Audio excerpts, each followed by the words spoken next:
আপনার কি হাত পা অবশ অবশ ভাব বা ঝিনঝিন লাগে? তাহলে আপনি একা নন। কেননা এখনকার সময়ে এই সমস্যাটি তরুণ থেকে মধ্যবয়সী বা বয়স্ক সকলের জন্য খুবই সাধারণ একটি সমস্যা হয়ে দাঁড়িয়েছে। তো আজকে আমরা আলোচনা করব এর কারণ, রোগ নির্ণয়, প্রতিরোধ ও করণীয়। সবশেষে এই সমস্যার জন্য কী কী ওষুধ খেতে হবে তা নিয়ে আলোচনা করব। তো প্রথমেই আমরা যদি আলোচনা করি এটির সাধারণ কিছু কারণ নিয়ে, কেন এই সমস্যাটি হয়ে থাকে। তো এটি প্রথমত যে সমস্যার জন্য হয়ে থাকে সেটি হচ্ছে যে স্নায়ুর উপরে চাপ পড়া। তো স্নায়ুর উপর যদি চাপ পড়ে থাকে তখন কিন্তু এই পায়ে অবশ অবশ ভাব বা হাত পায়ে অবশ অবশ ভাব দেখা দিতে পারে। যে জায়গার স্নায়ুর উপর চাপ পড়বে সেই জায়গায় হাত পা অবশ অবশ ভাব বা ঝিনঝিন অনুভূতি হতে পারে। এছাড়া আরেকটি সমস্যার জন্য বা আরেকটি ভিটামিনের কারণে এই ধরনের সমস্যাটি হয়ে থাকে, সেটা হচ্ছে ভিটামিন বি12 এর ঘাটতি। যদি কারো শরীরে ভিটামিন বি12 এর ঘাটতি দেখা যায় তখন এই ধরনের সমস্যাগুলো দেখা যায়। এছাড়া মধ্যবয়স্ক কিছু মানুষের ক্ষেত্রে দেখা যায় যারা ডায়াবেটিসে আক্রান্ত, তাদের ক্ষেত্রে দেখা যায় হাত পা অবশ অবশ ভাব বা হাত পা ঝিনঝিন লেগে থাকে। তো ডায়াবেটিসের কারণে কিন্তু এই ধরনের সমস্যা হয়ে থাকে। এছাড়া অনেকের ঘাড় বা কোমরের যদি ডিস্কের সমস্যা থাকে, যদি কোনো ডিস্কের কোনো সমস্যা থেকে থাকে তখন ঘাড়ের সেই ডিস্ক নার্ভে যদি চাপ দিয়ে থাকে তখন ঘাড় থেকে হাত পর্যন্ত ব্যথা হয়ে থাকে। এবং কোমরের ক্ষেত্রেও যদি কোমরের কোনো ডিস্ক নার্ভের মধ্যে চাপ পড়ে থাকে বা স্নায়ুতে যদি চাপ পড়ে তখন কোমর থেকে পা পর্যন্ত ব্যথা হয়ে থাকে। তো এই সমস্যা ঘাড় বা কোমরের ডিস্কের সমস্যা থেকেও হতে পারে। এছাড়া যাদের রক্ত সঞ্চালনের সমস্যা রয়েছে সে সকল সমস্যা থেকেও কিন্তু এই ধরনের সমস্যাগুলো অনেক সময় হয়ে থাকে। এছাড়া অনেকে আছেন যারা উদ্বেগ বা বিভিন্ন মানসিক চাপ, হতাশাতে ভোগেন, তাদের জন্য কিন্তু এই ধরনের সমস্যা অনেক সময় দেখা যায়। এছাড়া কিছু ওষুধের পার্শ্ব প্রতিক্রিয়া, যারা অনেক ধরনের ওষুধ খেয়ে থাকেন তাদের ক্ষেত্রে এই ধরনের সমস্যা দেখা যায়।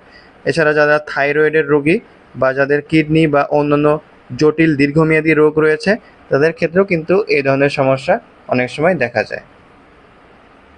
তো এই ধরনের সমস্যাগুলো যদি আপনার মধ্যে দেখা যায় সেই ক্ষেত্রে কিছু টেস্ট বা কিছু পরীক্ষা আপনারা চাইলে করতে পারেন।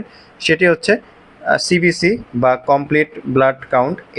এই পরীক্ষাটি খুবই কমন একটি পরীক্ষা, আপনারা চাইলে এটি করতে পারেন।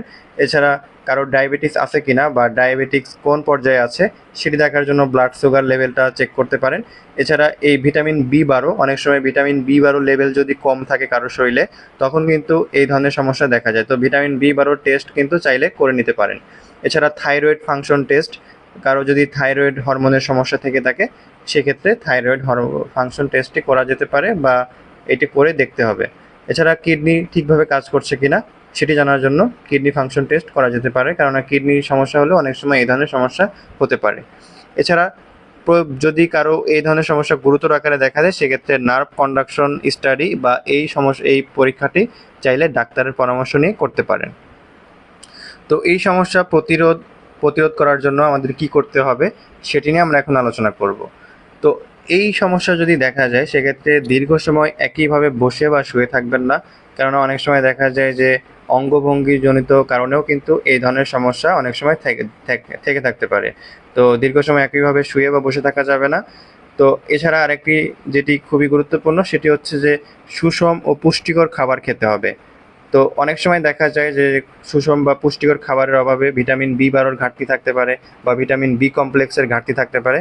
তো ভিটামিন বি12 সমৃদ্ধ খাবার, বিভিন্ন ধরনের মাছ, মাংস, ডিম, দুধ ইত্যাদি খেতে হবে।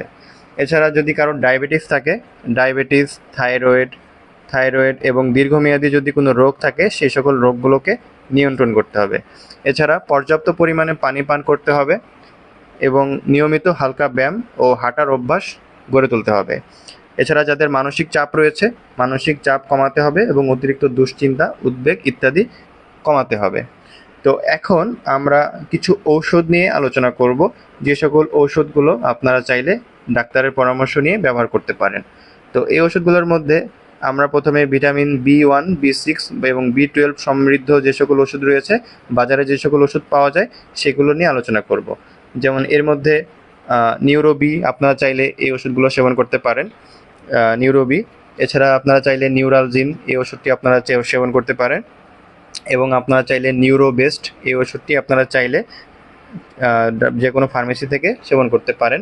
এবং সোলবিয়ন এই ওষুধটিও কিন্তু আপনারা চাইলে দেখতে পারেন। এবং ভিটামিন B126 এই ওষুধটি আপনারা চাইলে আপনাদের পছন্দের মতো আপনাদের ফার্মেসিতে যেই ওষুধগুলো আপনারা পাবেন যে এইখান থেকে যে কোনো একটি আপনারা চাইলে সেবন করতে পারেন। এছাড়া যদি ভিটামিন B12 ঘাটতির জন্য এই সমস্যাটি হয়ে থাকে শুধুমাত্র, সেই ক্ষেত্রে আপনারা শুধুমাত্র ভিটামিন B12 জাতীয় ওষুধগুলো সেবন করতে পারেন। সেটি হচ্ছে যে MB12 এবং মিকোল এবং মিকোবাল নিউরাল বা মিকোলাজিন। তো এই ওষুধগুলোর মধ্যে যে কোনো একটি ওষুধ আপনারা চাইলে চিকিৎসকের পরামর্শ নিয়ে আপনারা সেবন করতে পারেন। তো এই ছিল আজকের আমাদের এই ভিডিওটি। আশা করি এই ভিডিওটি আপনাদের কাছে ভালো লেগেছে। যদি এই ভিডিওটি থেকে আপনারা কোনো উপকৃত হয়ে থাকেন তাহলে অবশ্যই ভিডিওতে একটি লাইক করবেন এবং আমাদের চ্যানেলটিকে সাবস্ক্রাইব করে আমাদের সাথেই থাকবেন।